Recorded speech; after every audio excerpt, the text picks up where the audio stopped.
All right, everybody. Welcome to Co-Angler's Corner. My name's John Stoutinger. I'm Cajun Rob. How y'all are tonight? All right. So we have a special guest tonight. Michael Bell. He's from upstate New York, way upstate, almost to the Canadian border. And one of the reasons why I wanted him on, outside of him being a friend of mine, he's an excellent co-angler. He's won the New York State Bass Federation co-angler 2 times in a row. And I figured he'd be a good person to give us a little bit of insight on what it takes to be a co-angler, actually a successful co-angler, and go from there. Hope everybody's doing well with all the wind and rain. I know, Rob, you said earlier that you had some high winds. Yeah, it's kind of calmed down a little bit, thankfully. But yeah, the temperature's about to drop here. I think we're going to be single digits first next week. So yeah, I'll have a little snow tonight, I think. Trace of snow. But we're all right. We're doing good. Oh, okay. All right. So without any further ado, I'm going to bring Rob on, or I'm sorry, Mike on, and let him do a little talk about himself, and we'll go from there. All right. Hey, Michael, how are you doing? Hey, good. Yourself? Not too bad, thanks.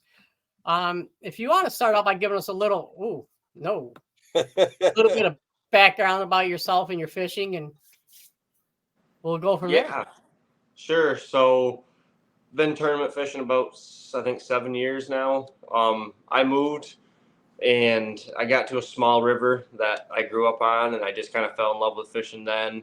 Started getting the Bassmaster magazines, watching all the stuff, fall in love with it, thinking, hey, that'd be the dream, and kind of just kept going from there. Eventually, I got to the point where I started fishing as a co-angler in the local fed that's up here, and then kind of ventured out to some team trail stuff up to the Bass Nation, and now fishing some of the BFLs, Toyota Series, and all that fun stuff. But love for fishing has pretty much been there my whole life.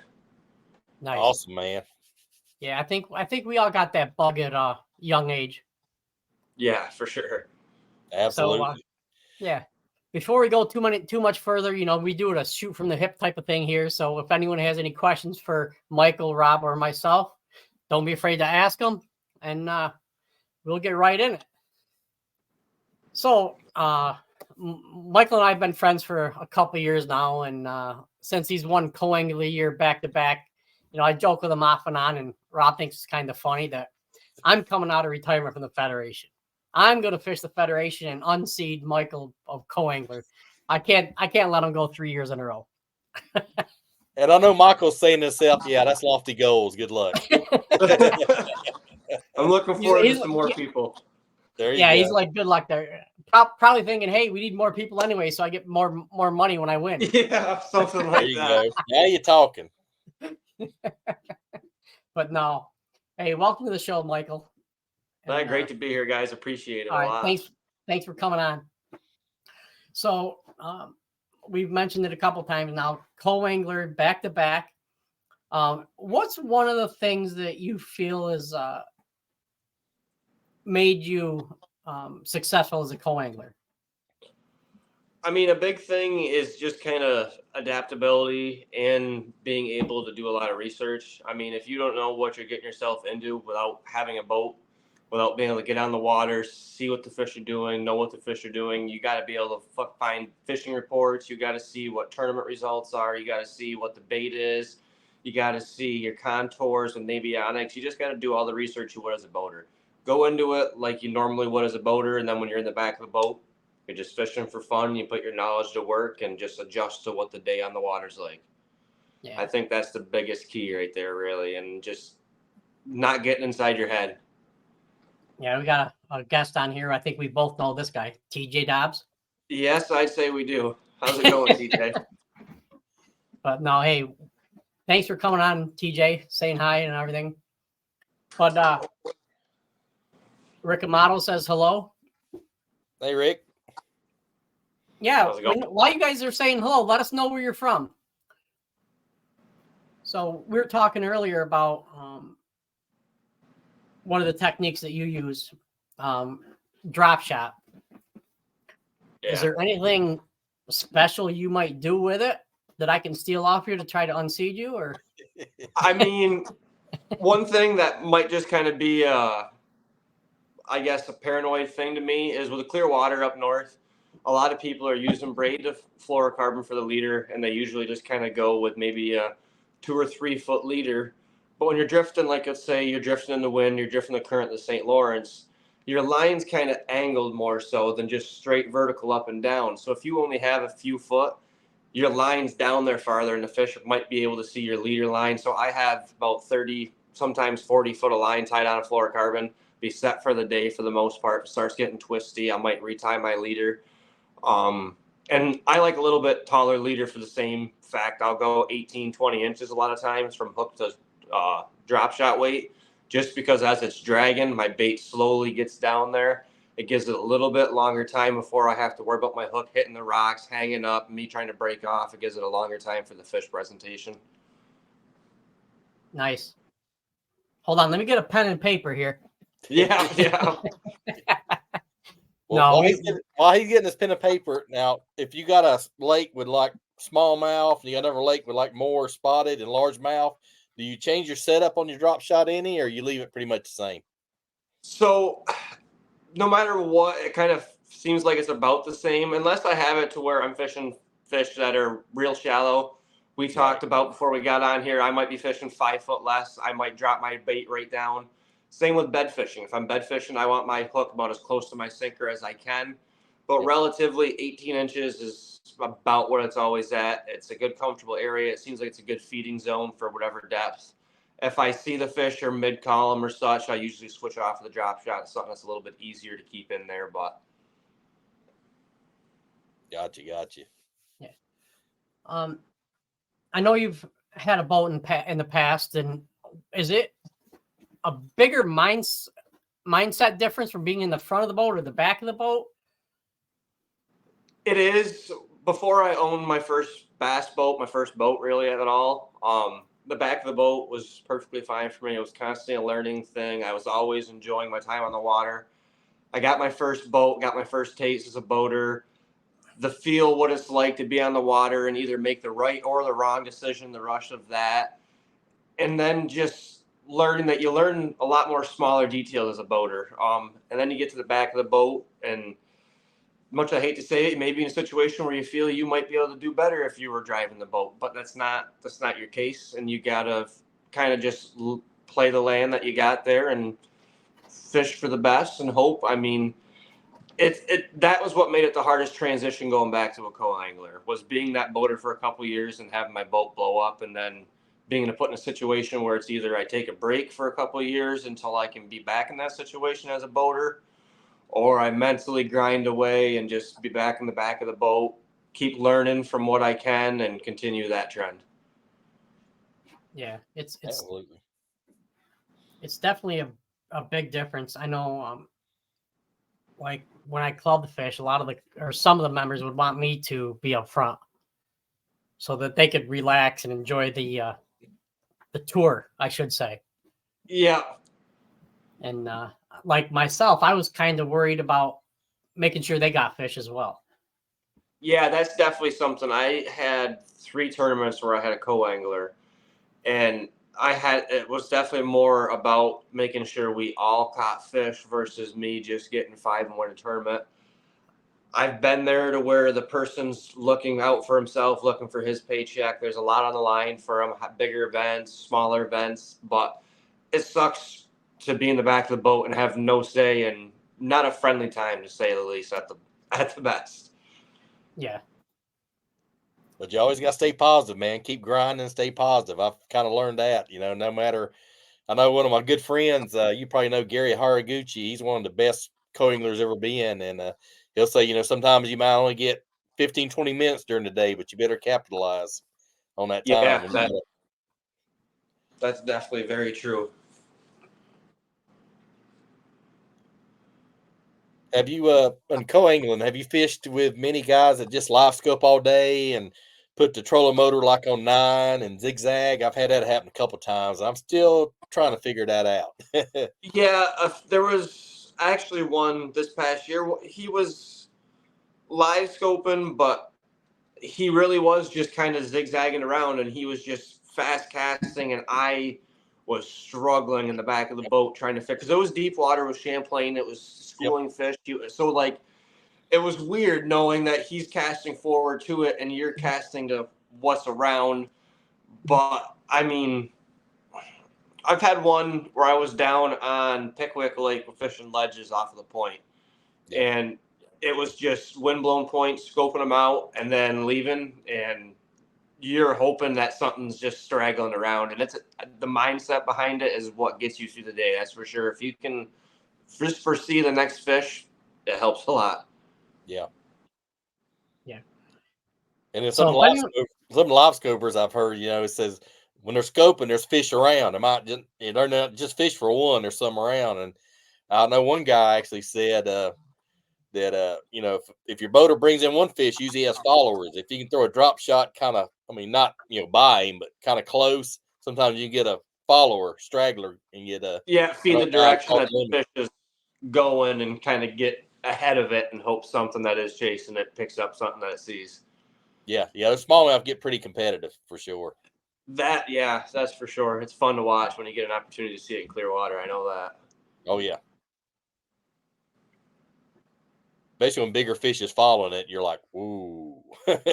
Yep, you get the smallest one, you're like, oh man, come on, just unhook real quick and let another one grab it. But yep.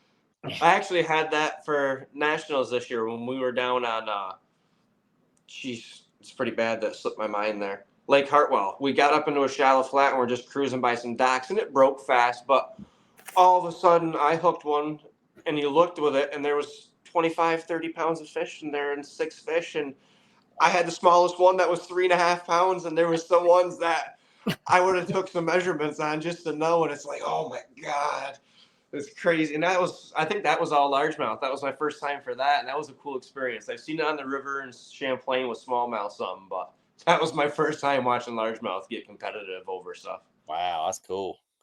Yeah, hopefully get to have something like that again. Definitely. So you must be pretty excited about this New York Federation schedule, unlike myself. It plays to my strengths for sure. It's like I said, it's different. Like we talk about having a back-to-back event, 2 separate tournaments, Saturday, Sunday. I think it's different launches, same body of water, but it'll be fun. Like I said, St. Lawrence River and Lake Champlain. That's a fun New York area to be, no matter what time of year or no matter what happens. Yeah. You mentioned going to Pickwick. What kind of tournament was that? That would have been the first nationals that I went down to for Bass Nation. All right. How was that experience? That was cool. That one really was kind of one of my first big events. Like, I don't know if I fished an open at that point. So when I got down there and seen kind of the formality behind it, all of the event planning with it, and just the level of the tournament, it kind of showed me the realization of if you want it to be a career, a job, a dream, that this is kind of more so what it's entailing versus just going out for a BFL. And it was cool. It was nice. It was a cool experience. I mean, it was current fishing. Day 1, I think I had 2 bites. I got one of them. And then day 3, I ended up having 5 fish on a frog that I couldn't get in the boat. But it was some of the best frog fishing that I've seen for bites. I was in less than a foot of water, thick, solid mat, and they just come right up on it. My boater had one that was probably 7-8 pounds, be a foot behind his frog. Never came back. But it was a good time down there. Michael Hunt says, hey, what's up, buddy? How's it going? Hopefully you're having a good night. And TJ says, either of you draw me for Champlain, bring extra gas money. You're going for a ride. Oh, boy. He's calling the shot. I got no complaints. I got the ski mask on. There you go. There you go. I don't think he's going to go all the way south, though. I think you'd be good. Yeah, I think I'll be all right. Yeah, I wouldn't mind drawing him. Be some fun fishing. I have to say the least. Well, I tell you what, my heater just ran out of propane out here, and it's chilling off quick in the garage. Oh, man. That's all right. You're talking fishing. Warm yourself up. Yeah, pretty much. That's why Not too worried. Yeah. Aren't you getting ready for ice fishing up there? Yeah, it actually just froze up. Some people started fishing this past weekend. Yeah. I'm gonna wait, especially considering it's raining out right now. We got 40-mile-an-hour winds with supposedly 70-mile-an-hour gusts. That's gonna happen tomorrow. An inch of rain. Not quite what I want before I go out on early ice. No. Man, that'll No, be a I've big went flop. swimming twice. I'm not about to make it number 3. No. Just send Casey out first. Yeah, no. She makes sure when she goes out that the auger goes almost all the way through before it's putting water out. She's making sure she's going out. Dang. Yeah. Sorry, Casey, if you're watching. But so what are your plans for 2024? You have any idea yet, or?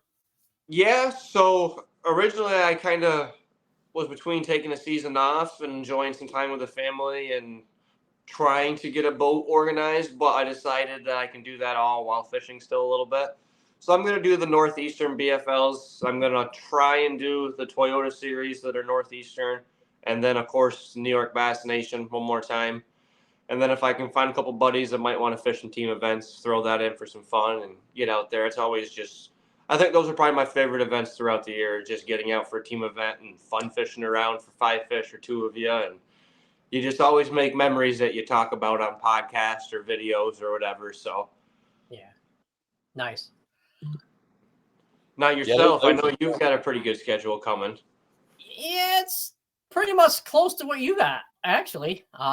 BFLs, Bass Nation. I'm gonna fish the Champlain Toyota. Now, were you going south for a couple as well? I thought I Just seen or the heard. Potomac. Just the Potomac. All right. Yeah, All just right. the BFLs. Yeah. No, I'm not doing anything drastic this year. Yeah, I don't blame you. I don't blame you. Gas isn't quite back down where it needs to be before you start going super far. Yeah. No, I'm looking at trucks. So Yeah, yeah. That'll change it too right there, getting away too far. yeah. Now I know you and I've talked in the past about different baits and techniques, and one bait I know you like throwing is something small, like a Ned rig. Yep. I've never caught a fish on a Ned rig. Wait, Do you throw it? How often do you throw it? it will catch them. It will catch them. I honestly, I threw it for almost an hour one day on St. Lawrence and didn't even get a bite. It definitely has its moments and its places. I mean, I've caught more fish, I think, on Champlain, Cayuga, and Oneida on an Ed rig, either of them places, than I have the St. Lawrence. The St. Lawrence, I get them, but with the current co-angler back of the boat, I kind of just try to opt out of them bottom dragging baits a little bit more so. Unless I know I'm really in an area where the fish are feeding bottom and it's worth snagging and losing a whole bunch of Ned rigs. Other than that, I try to have it where it's not quite so much dragging fishing, but it is fun. Finesse fishing is really my strength. I enjoy it. I like my little fairy wand rods out there. My biggest fish this year was almost a 6.5 pound largemouth from Cayuga, and I caught it on a 7'1" medium light rod, spinning rod. So that was always fun. Yeah, 6 pound test. 7. 7. Yeah. Okay. Yeah, and it helps too. If your boater's like drop shotting, that's my next go-to. If he's drop shotting, I'm Ned rigging. Yeah, I was about to say having something opposite always helps. Some fish, especially up north, they always see drop shot. It's always something that's getting thrown. You just throw something a little bit different, acts a little bit different. The fish just react a lot of times. Exactly. Well, I think I'm just gonna start throwing dynamite. Actually, There you go. Whatever floats up, just take the penalty. Eventually, there'll be enough big ones that it just don't matter. there you go. Hey, you don't have to call it. Just don't bring them in the boat. There you go. So if anyone else has any questions for Michael or Rob or myself, bring them on. We're pretty much an open book. Mike. TJ said 7 pound sunline. Yeah, that's some good stuff. Yeah, that's my favorite. Sometimes I'll go to 10 pound. Like when I went to the Potomac this year, I opted out for that just because I was dragging through the grass a lot. I Yep. wanted to be able to put a little more weight and tension on the line without worrying about it. I put a lot of tension on 7 pound and did not break, but the confidence to be able to kind of swing them in, especially no net tournaments. That's kind of a big change too for what I use for line. When I get down there for that, I'm not one of them guys that likes to reach right down. I'd rather kind of play the fish and get it in there unless I absolutely have to. So that 10 pound just kind of gives me a little more confidence to swing them in, even if they're only a couple pounds. Yeah, talking about Alright. grass tournaments, I fished a Toyota in Gunnersville last year, and you'll be surprised that Nico rig actually comes through the grass pretty good. You'd be surprised. It does pretty good. Yeah, I'm not saying I it's like good for that. but it's good. You were supposed to mention that. Hey, we share all the juice, man. We don't. Yeah, no. Michael actually talked me into throwing that a couple times on Champlain. Yeah, I've done well on Champlain, Cayuga, and I think the farthest I've used it was my first open on James River. I was throwing a Nico rig 5-inch finesse worm, and it was fun. I didn't catch giants, but I caught fish almost on every little section of trees that we went through. And it, like you said, fighting them in a little bit of outgoing tide and stuff. That was fun. Yeah, they get you bites for sure. Yeah, and that's sometimes the key. It doesn't matter how big they are. I've had a couple times where it doesn't matter how big it was, it would have helped. Yep. Yeah. Now, you're not real familiar with tidal water, being in New York. What was your first experience on the James? I mean, how was that? So practice, I didn't really get a good taste of what it's like with the tide kind of drawing out of areas. We kind of played it to where we got to areas, fished them during the better tides. We were running during the tides, not staying in places versus day one and day two. We were sitting in an area with it being high water, waiting for it to drop until it got to low and then transition. And it's crazy watching all of a sudden you've got 3 foot of water and some of the grass that you're throwing through, fishing a swim jig through, mind you, to all of a sudden it's dried up. You couldn't put a frog on it. The fish have all pulled out.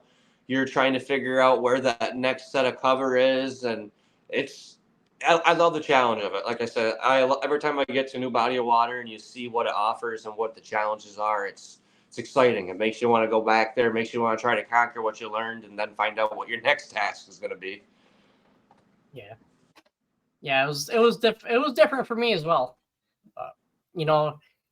I'd rather go down there and try to learn tidal water than come up here and deal with 6 and 7 footers on Oneida. Yeah, I definitely can say I agree there. Yeah. I haven't been on Champlain or Oneida in a long time when it's actually been calm versus even choppy. It's always rough.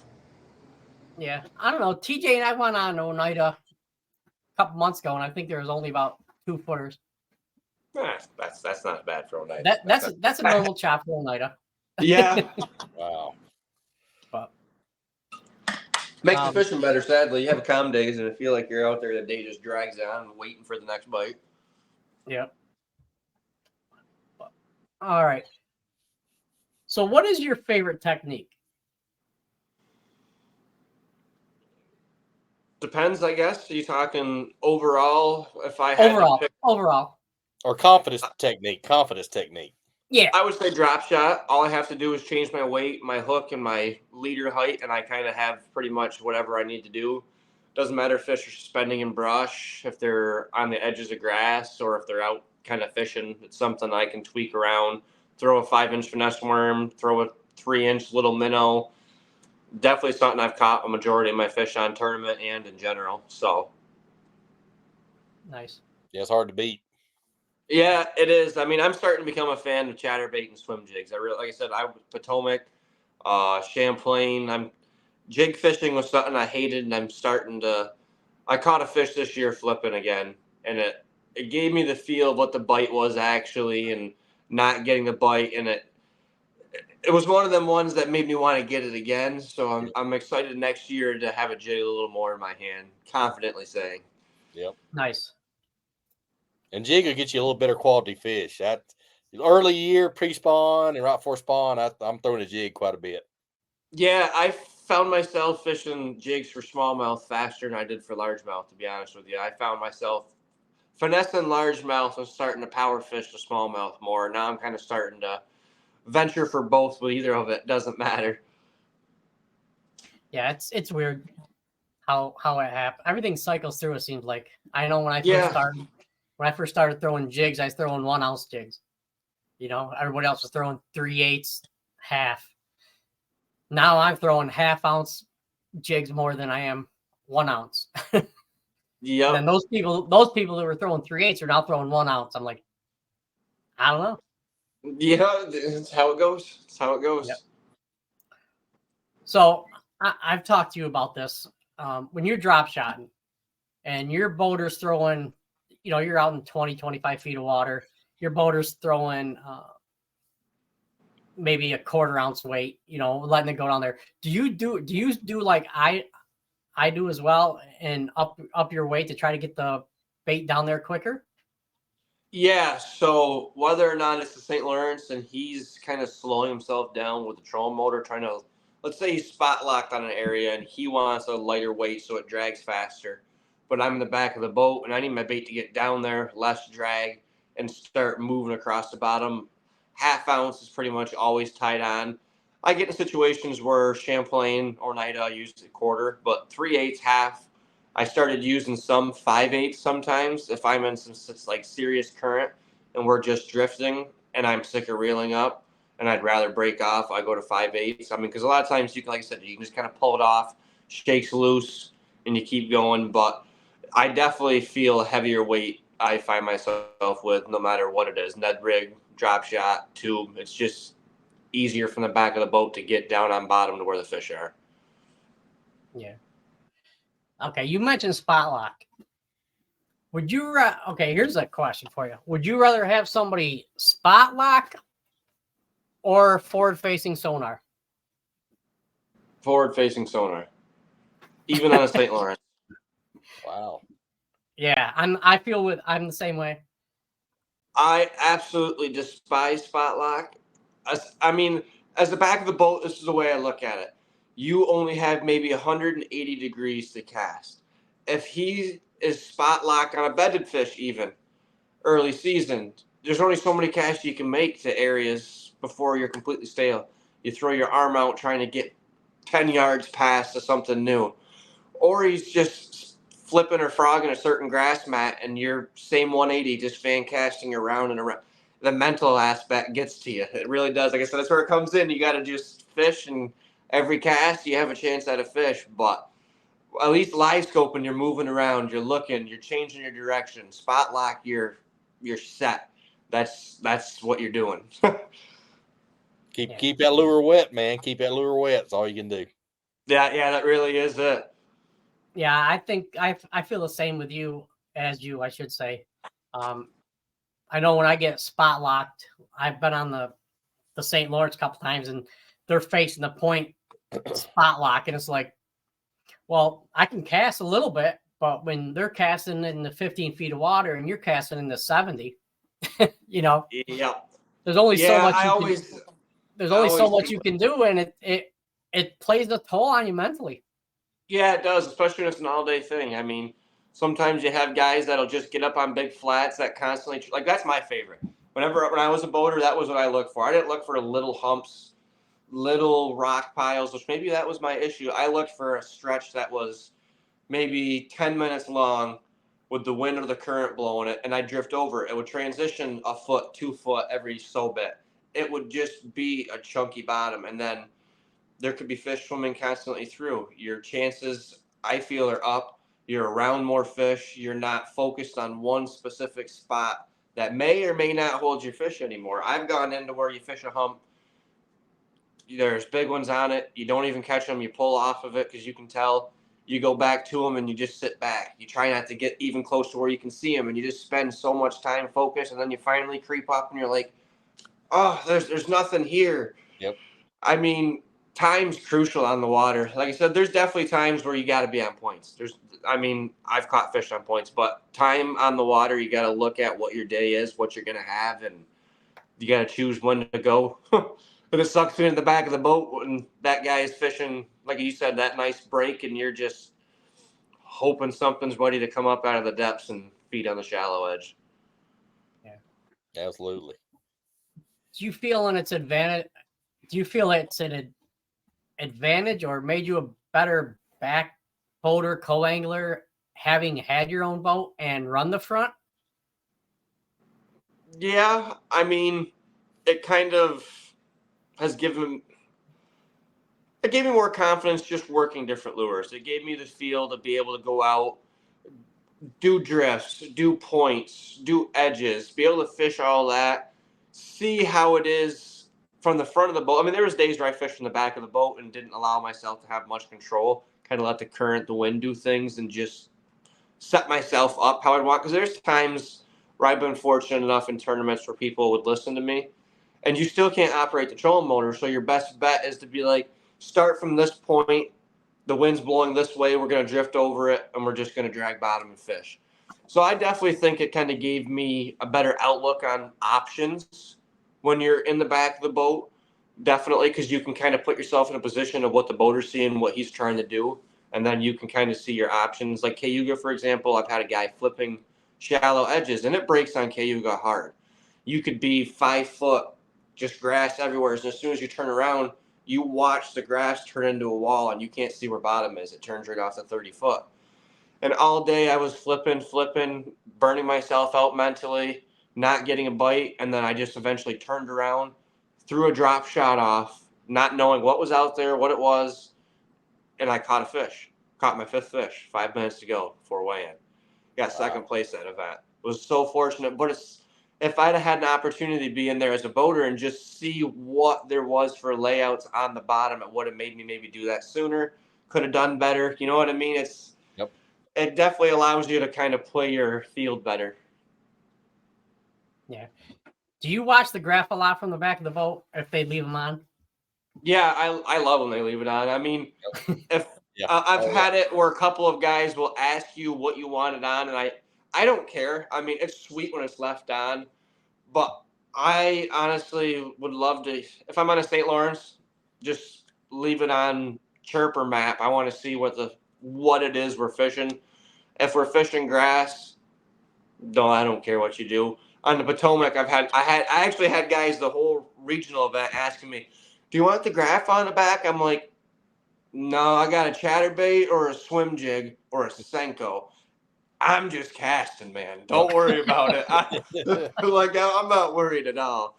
There's advantages to it, but I know battery life is something as a boater you have to look forward to, because if you yield to the co-angler too much in that, and let's say you accidentally didn't get your battery charged too much and you have a dead starter and now none of you guys are getting your fish back.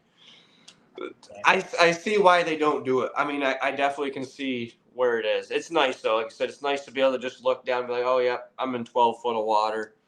Not being like, hey, dude, are we in 12 foot of water? What direction's the brake on? Then you kind of just feel like a nuisance in the back of the boat. Yeah. And that can weigh throughout the day, too. So, I had a question for you and I forgot what it was. Like I said, I play this by the hip, so comes and goes. When it goes, it goes. Yeah, I'm almost twice your age, so my mind's gone already. That's all right. Yeah, you hit 50, you hit a wall. So yeah, we were both there. Yeah, you have 26 years before you hit there. 23. So yeah, I am over twice your age. But anyways, no, congratulations again on doing so well in the Federation. It's not as easy as it sounds, being co-angler.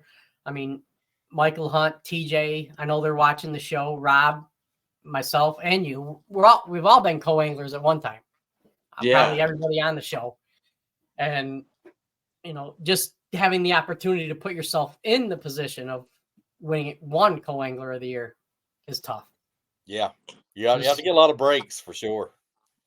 Yeah. I mean, it took me, I think, four consecutive seasons before I was even in 3. I was in an opportunity and then I slipped right out in a tournament, missed a check, dropped out. And then mentally going to the next one, which was only a month away, I didn't recoup and did the same thing, did a mediocre finish. But to actually be up there and know no matter what, you're going to do all right, you're going to make state team, that kind of relief is off your shoulders. Now it's cool. Let's see if I can do this. And like you just said, to be able to do it twice, it was a blessing. I mean, the first tournament of the year, I only had, I think, 11 pounds, 12 pounds of smallmouth on Lake Champlain. I knew the conditions were not good. I mean, you got past Rouse's Point Bridge, you were a brave soul, brave soul. But like, you just never know. You really don't, and that's the fun of it. Like I said, I had some awesome boaters that put me around the opportunity fish that got me finishes that I did, and that's all I can say. I executed enough. There's some missed opportunities for sure this past season that I'm hoping in 2024 I can capitalize on and see what it really does. But it was blessed seasons for sure. Yeah, you're going to need to capitalize next year. Oh, this year. Yeah, for sure. I'm going to have to change hooks. No, it'll be a fun ride to the Potomac if we do end up riding down together. But yeah, no, they definitely got to figure that out. I'm looking forward to that. That was one of my favorite places I've been. I mean, I used to say I absolutely hated going to largemouth fisheries, but I've got a couple of my jigs that I was using right here, sitting here, didn't know how this night would go, so I had some stuff, but it was fun. I mean, like I said, power fishing, something I don't usually do. Largemouth fishing, shallow, something I don't normally do. So it was a win. It was definitely a knowledge gain the entire time down there. So for it to go as good as it did, that's nice. Kevin says, "You thinking three-peat already?"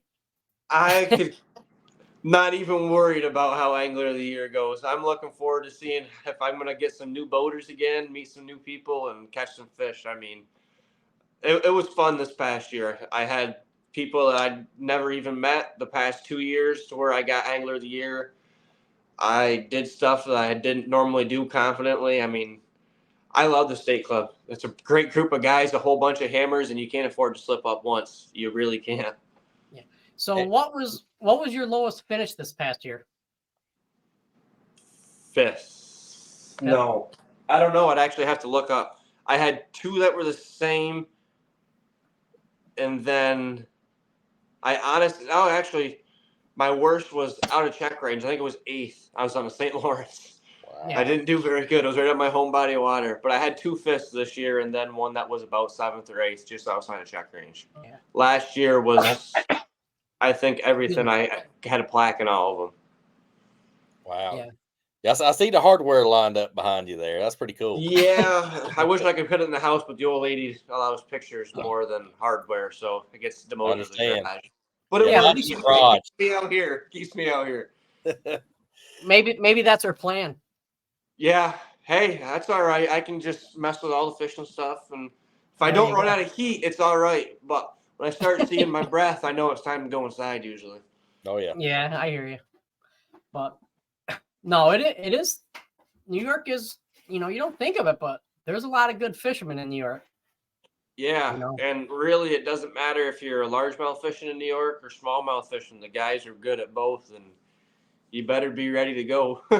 Yeah. And as a co-angler, you better foresee all opportunities.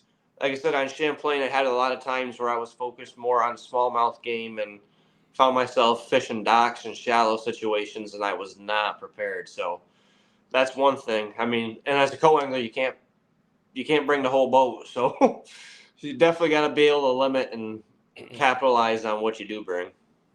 Yeah, I used to try to bring the whole tackle shop with me, but Yeah, I had one of those plain old guide XL, hold 7 in the middle, 3 on the side. Your boater looks at you like he wants to throw you off the boat. Did that for a little while, and then I realized I'm like, I only pull about 2 trays out. Maybe I can force myself to keep just spare trays and just pile in a whole bunch of different colors. So that way my mindset is, if I want it, at least I have it. And it's not as clean and organized as I want. yeah. Something I started to do this year or last year in the BFLs is I'd carry a spare spinning reel and bait caster. Do you do that? No, I mean, you mean like spare setup so that you're not planning to use that's just sitting there, or No, just like keep them? I would carry just a spare reel. In case you Like- blow one up or something. Yeah, like with my No. spinning rod, I would carry one with like 12-pound test on it for maybe a light spit or a 8-pound test or something in case I want to tube fish. So I guess my question for that would be: is do most of your reels do you change your size of the reel and your braid that's on a lot of them? Because if I No. were to go over to all my spinning rods right now, I all have one braid across them, and I just change my leader depending what little bit of cover or a little bit of fishing situation I have. So if I blow one up, typically I can just. I mean, almost all my. If I bring spinning rods, I hate to say it, they're almost all the exact same model. Yep. 7 foot Yeah. one, medium. Actually, this year they're going to be changed. Up until this year, I used the 7 foot, either 6'10" or 7 foot one medium light, ultra fast or extra fast. I like that little bit softer rod just because dragging bottom sometimes it's harder to really know in the back of the boat if that was a bigger boulder you pulled over, or if you just went to pull it out of a fish's mouth with a stiffer rod. So that little bit lighter rod made me feel a little more confident. I grew with it, went with it. But this year I tried a 7 foot medium rod from 13. I could tell that it had more backbone to it. Going into me using it my first time, I did not want to throw it. And I had to do it in a tournament. And one of my lines broke my leaders, so I grabbed it. So sensitive. It matched up to the ultralight. I didn't feel like I was going to sacrifice any of that detection with bite. But pretty much everything's the same for me. So I'll just switch over to another reel, tie something on real quick. I have the long leaders I usually can cut off. I don't have to retie leaders. So it saves me from, I guess, an extra reel. Allows me to put another little bag of soft plastic stuffed in my tackle bag instead or something.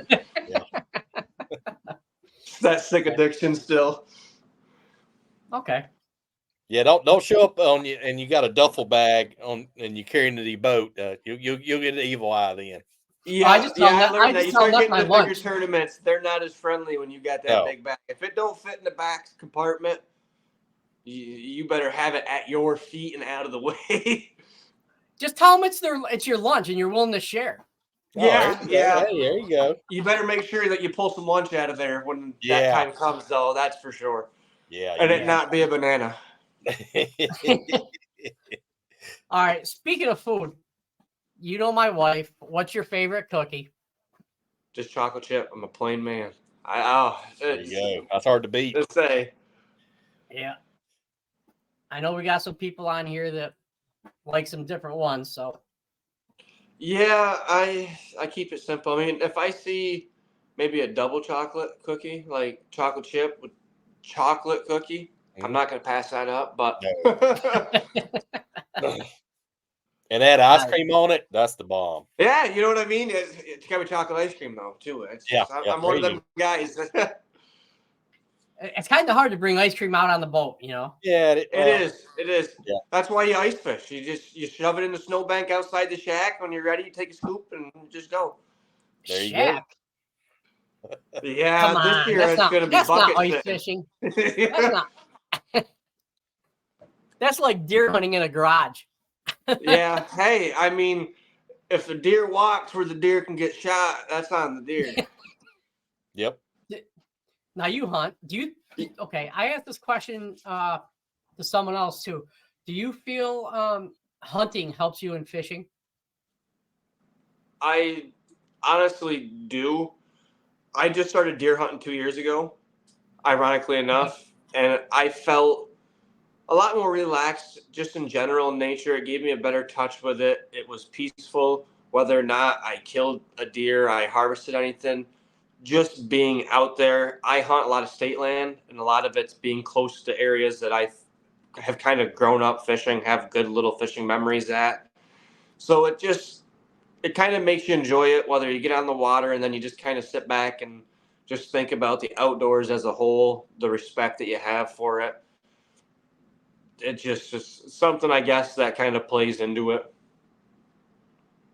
All right. Yeah, and you got to think about the seasonal patterns and where they travel. So Yeah, that was something this year. I missed I missed a buck, and then I started getting really kind of technical and fancy, kind of learning where it was rutting, where it was doing all the scrapes, all the bedding, and like I said, it makes you scientific with it all. It makes you really want to study how you can get every single opportunity at its highest for you to get it. I mean, same thing with fishing. Like I talked about as a co-angler, I think the best thing you can do is just look at what's happening on the lake, look at where you're going, act like you're a boater when you fish, put all that information in. When you think it's time to scrap it and start doing something different, that's when you do it. But yeah. All right. If there's any more questions, come on, let's get them in. We're getting ready to wind this down a little bit. We got about 14 minutes or so left before we have to say goodbye to Michael and let him go practice flipping and stuff like that. So yeah. What's really fun is like you find something by accident. Like on Del Hollow one year, I was flipping a jig and got a loop in my reel. Started pulling out, pulled it up, and there's a 3-pounder on there. Dead stick. And had 3 bites that day, ended up finished 5th. So I mean, just little stuff like that by accident. Sometimes you can pick up, but you got to listen. You got to listen. Yeah, I've had that with drop shot actually, where you go to make a big far cast in the back of the boat, kind of half parallel, because if you're on the St. Lawrence, I almost feel it's practical to ask your boater, hey, with the current, if we're drifting, do you mind if I kind of cast up a little bit? Like, I'm not going to cast in front of you, but I want to give my bait a chance to get down before it's right beside me. I have to reel in. Yeah. And I think they respect that. They give you a better chance at kind of doing that. And like I said, I've had it where you go to bomb a cast out and all of a sudden your braid backlashes on a windy day. And you're sitting there trying to get it, and eventually you can't. But then you reel it in, and you're hooked up on a fish, and you're like, well, if that's the case, and I haven't moved, my bait was just laying on the bottom. It sunk from my leader to the bottom, and that's when that fish bit it. And that's when you're like, so maybe if I shorten my leader down, and then all of a sudden there's more bites, and you just keep improving on your day and putting patterns together. Doesn't matter, I feel, what pattern you go into.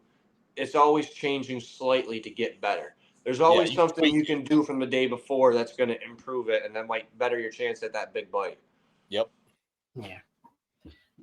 And I think that's a big key is paying attention to what's going on.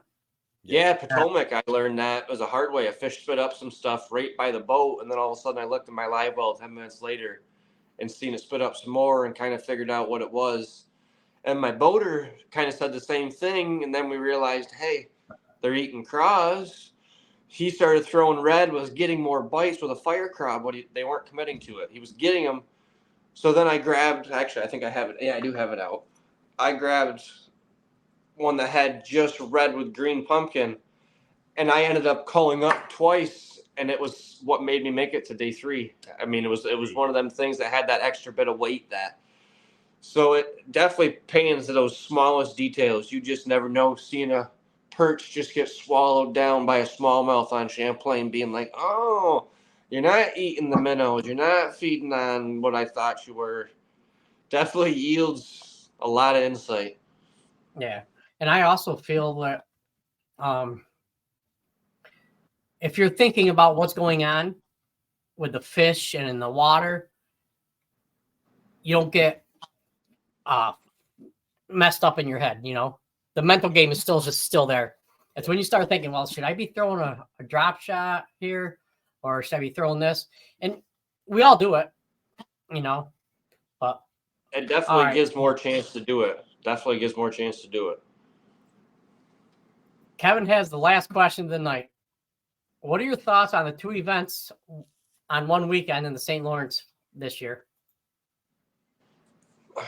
I mean, I'm going to say biased statement here, even as a boater, if I was to be a boater or if I were to be a co as this, I think it kind of plays favorites. I mean, as a co-angler from the St. Lawrence, that plays in the benefit for me better. I mean, I feel more confident just with it being my home water. Now, mind you, I usually do worse on my home body of water than when I'm away from places, just due to I'm so set in my ways. But then you have guys that come up here and have only a few spots, and they got to now fish a 2-day tournament. Basically, there may be 2 different points tournaments, but it's a 2-day tournament on the same body of water. They may be running to the same spots both days, and if it's not a productive area for a length of time or have more fish on it, it's going to hurt the guys, or it's going to hurt the guys that are able to spend a little bit of extra money to make the run to a different area, make a run farther, be able to cover more water, may have a bigger boat. I mean, it's saving money. I understand that aspect to it. I definitely could see it potentially doing that. You don't have to make an extra trip. You don't have to book a hotel another time, a different distance away, but you're still away for 2 weekend days, regardless of what it is. You're just not fishing one of the days. I mean, but I think it's cool. Like I said, I like the St. Lawrence. A lot of the guys love the St. Lawrence, so you can't argue that. But I think it's going to play its favorites when we look at the weights for sure. Yeah, I think it'd be cool if they did like one on Onondaga and one on Oneida, something like that. Yeah, if you go down, there's no reason they couldn't even do Champlain and then something down the Finger Lakes. I know everybody hates Cayuga's name getting brought up with the grass getting killed and sprayed and all that, and that's a whole subject that can get brought into. But there's so many localized areas down in central New York that you don't have to be in the same body of water to. Yeah. I mean, you have the St. Lawrence up here. You have Lake Ontario. That's your closest one. Or you can go to the Black Lagoon of Black Lake and hope to get a fish and the whole day you're there. I mean, and nobody's going to want to do that. So, hey, I don't mind. I think I've probably fished tournaments 10 or 12 times on Black Lake and probably cashed a check in 7. That's good. That's good. That's definitely good. I mean, Black Lake is a tough place. One time I seen some of the elites end up going there after they didn't make the cut. And I go there, I'm like, how'd you guys do? I don't know how you guys fished this place, but we didn't catch a bass. And it's like, wow, the best in the business went to a body of water that used to be back in the 80s, number 5 or number 7 in bass was one of the top bass fishing lakes. And now it's so hard, but yet you'll hear when I work at the bait shop, guys come in that are from Pennsylvania and New Jersey and all this, and just, we're catching so many 3-pound, 4-pound, 5-pound bass, and it's awesome. A lot of them are using live bait, and I think that makes a big difference on such a small body of water that's so pressured. I think that's the biggest yield for them. But I got a plaque up here for me catching almost 20 pounds there, and then I've gone there and I can't catch 7 pounds. I've caught less than 7 more than I've caught 20. So it's a fun place. So it's one of them ones that allows you to mentally grow as an angler, because you can fish all day, and then all of a sudden, at the end of the day, you have an hour window where you can capitalize on. That's how that tournament was. I had 2 bites early. Then I spent about 3 hours, 4 hours without a single bite bass fishing. I literally told my buddy, I'm like, listen, we're going back where we caught these 2 decent fish to start the morning. We don't catch anything. We're throwing them back. The crappies were up in the creeks. I'm like, then we're going to the creeks and we're crappie fishing. And that's what we're bringing back in the weigh-in. And then all of a sudden we got to the spot, fished it. I paralleled the bank. I told my buddy, I'm like, hey, cast your crankbait this way. He casted it. Boom, 5.5 pounder. I'm like, all right. We're going to spend a little bit more. Next cast, 5 pounder. I'm like, oh my God, we got 4 fish now. Like, we're 1 fish away from this. Had to go a whole another 2 hours before we got another bite. But the next fish we got was 3 pounds, and then the next cast was a 3.5 pounder. So it's just, those tough fisheries make every bite count, and it's so fun.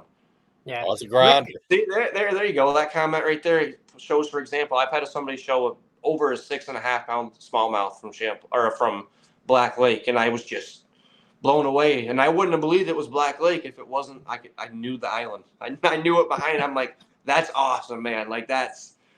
But yeah, Black Lake has big ones in it. It definitely does, all around, smallmouth and largemouth. Wow. Yeah. All right, buddy. Hey, you got any partners, sponsors you want to give a shout out to? I definitely give a big shout out to Rogers Contracting, my employment. They're awesome. They help me get out at all the tournaments. They give me the time off from work. They've been a big title sponsor for me for 2 years now. Hopefully going to be on 3. 13 Fishing, Fish Monkey gloves, big bite baits. I mean, I could go on.